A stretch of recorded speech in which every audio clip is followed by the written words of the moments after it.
बिस्मिल्लाहिर्रहमानिर्रहीम। अस्सलाम वालेकुम। क्लास 9 के स्टूडेंट को फ़िज़िक्स की इस क्लास में खुशामदीद कहता हूँ। आज का हमारा टॉपिक है position, distance and displacement. Position क्या है, डिस्टेंस क्या है, डिस्प्लेसमेंट क्या है। टॉपिक को शुरू करने से पहले अगर आप इस चैनल पे नए हैं तो चैनल को सब्सक्राइब करें और बेल आइकॉन को प्रेस करके हमारे नई वीडियोस को आसानी के साथ हासिल करें। अच्छा, तो आप चलते हैं टॉपिक की तरफ। Let's go. अच्छा, पोजीशन क्या होता है? ये लोकेशन होता है किसी ऑब्जेक्ट का, किसी पॉइंट का, किसी जगह का एक ख़ास रेफरेंस पॉइंट के लिहाज से इसको हम कहते हैं पोजीशन। इसका डिफिनीशन इस तरह है: the location of objects are place with respect to some reference point. इस रेफरेंस पॉइंट को हम ऑरिजिन भी कह सकते हैं। Is called position. For example, एक स्टूडेंट है, ये इसका होम है, घर है, तो इसकी स्कूल का पोजीशन हम किस तरह डिफाइन करेंगे? तो फॉर एग्जांपल, ये इसका स्कूल है एस, तो ये इसके होम के लिहाज से, घर के लिहाज से ये स्कूल का पोजीशन है। एच एस या एस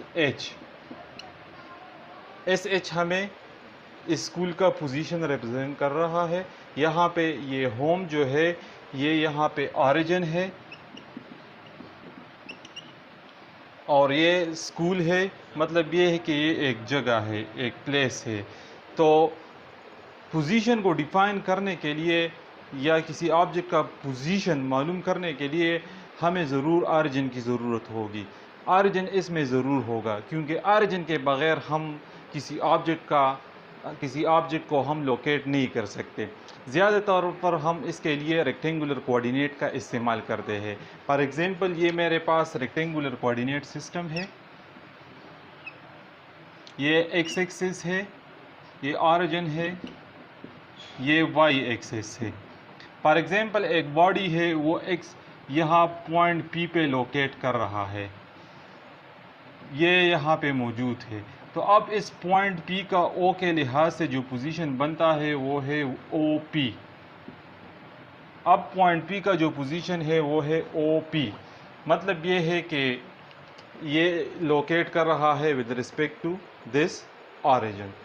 तो ये तो था पोजीशन। अब चलते हैं डिस्टेंस की तरफ। अच्छा, डिस्टेंस क्या होता है? जब बॉडी मोशन करता है तो वो कुछ ना कुछ फासिला तय करता है, यानी कोई ऑब्जेक्ट किसी एक ख़ास पाथ पे मोशन करता है, तो यहाँ पे डिस्टेंस वो होता है जो पाथ बॉडी कवर करता है, उसकी जो एक्चुअल लंबाई है उसको हम डिस्टेंस कहते हैं। मोशन के दौरान बॉडी जो पाथ कवर करता है उसकी लंबाई को हम डिस्टेंस कहते हैं।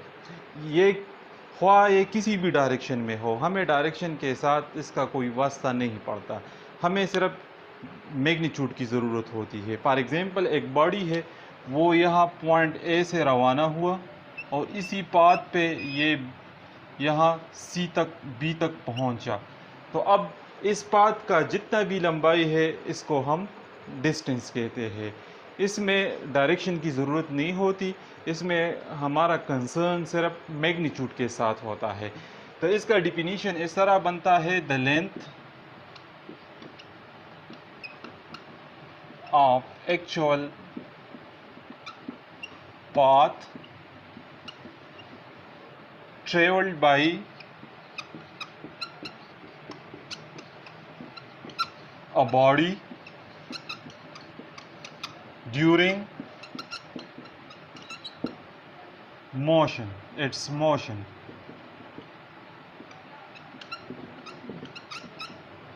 is called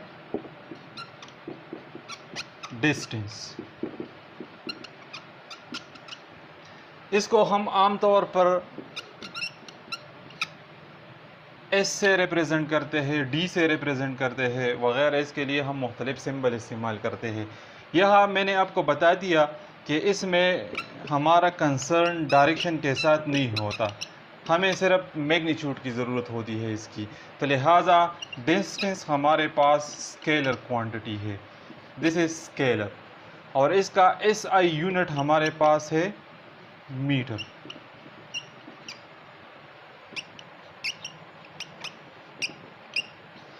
S is equal to V T. मतलब ये है कि स्पीड मल्टीप्लाई बाय टाइम हमारे पास डिस्टेंस के बराबर होता है। अच्छा, अब चलते हैं डिस्प्लेसमेंट की तरफ। डिस्प्लेसमेंट और डिस्टेंस में थोड़ा सा डिफरेंस है। यहाँ पे हमारा कंसर्न डायरेक्शन के साथ नहीं था, लेकिन डिस्प्लेसमेंट में हमारा कंसर्न डायरेक्शन के साथ होता है। तो चलते हैं डिस्प्लेसमेंट की तरफ। अच्छा, डिस्प्लेसमेंट क्या होता है? डिस्प्लेसमेंट हमारे पास दो नुकात के दरमियान शॉर्टेस्ट डायरेक्टेड डिस्टेंस को कहते हैं। मतलब ये है कि हमारे पास दो पॉइंट्स होते हैं, एक इनिशियल एक फाइनल। इसमें हम देखते हैं कि बॉडी कितना डिस्प्लेस हुआ है अपने इनिशियल पोजीशन से फाइनल पोजीशन की तरफ, और इसका डायरेक्शन कौन सा है। तो हम इसको इस तरह डिफाइन कर सकते हैं, the shortest directed distance between any two points is called displacement. तो यहाँ पे मैं बोर्ड पे लिख रहा हूँ, the shortest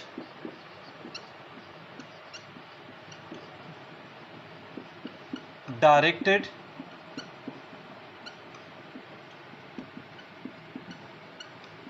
distance between two points या two positions is called displacement. इसमें हमें डायरेक्शन की ज़रूरत होती है और मैग्नीट्यूड की भी ज़रूरत होती है। फॉर एग्ज़ाम्पल, एक बॉडी है, वो यहाँ पॉइंट ए से बी तक पहुँचता है। तो मैंने अभी आपको बता दिया कि डिस्प्लेसमेंट में हम इसको देखते हैं कि बॉडी कितना डिस्प्लेस हुआ है अपने इनिशियल पोजीशन से। तो हम देखते हैं कि ये बॉडी ने तो मोशन इस पाथ पे किया, लेकिन ये पॉइंट बी तक पहुंचा है। तो अब इन दो नुकात के दरमियान जो शॉर्टेस्ट डिस्टेंस बनता है वो ये है ए बी हमारे पास शॉर्टेस्ट डिस्टेंस है इसमें, फ्रॉम ए से बी की डायरेक्शन में। तो हमारे पास ये क्या है? ये डिस्प्लेसमेंट है। और डिस्टेंस इसमें हमारे पास ये है, क्योंकि डिस्टेंस में सिर्फ ये होता है कि बॉडी जब मोशन करता है तो उस जिस पाथ पे मोशन हुआ है उसकी लंबाई को हम डिस्टेंस कहते हैं, और डिस्प्लेसमेंट यहाँ पे शॉर्टेस्ट डिस्टेंस को हम कहते हैं। मैं दूसरा मिसाल भी ले रहा हूँ कि ये पॉइंट ए है और ये पॉइंट बी है। तो पॉइंट बी तक पहुँचने के लिए हमारे पास मुख्तलिफ़ किस्म के पाथ से हम मुख्तलिफ़ रास्तों के ज़रिए यहाँ पे पहुँच सकते हैं, लेकिन इसमें जो शॉर्टेस्ट होता है वो हमारे पास ये है, और ये हमारे पास डिस्प्लेसमेंट कहलाता है। तो मैं यहाँ पे लिख सकता हूँ कि हमारे पास डिस्प्लेसमेंट की जो रिप्रेजेंटेशन है वो, क्योंकि इसमें डायरेक्शन है, तो ये हमारे पास होता है वेक्टर क्वांटिटी।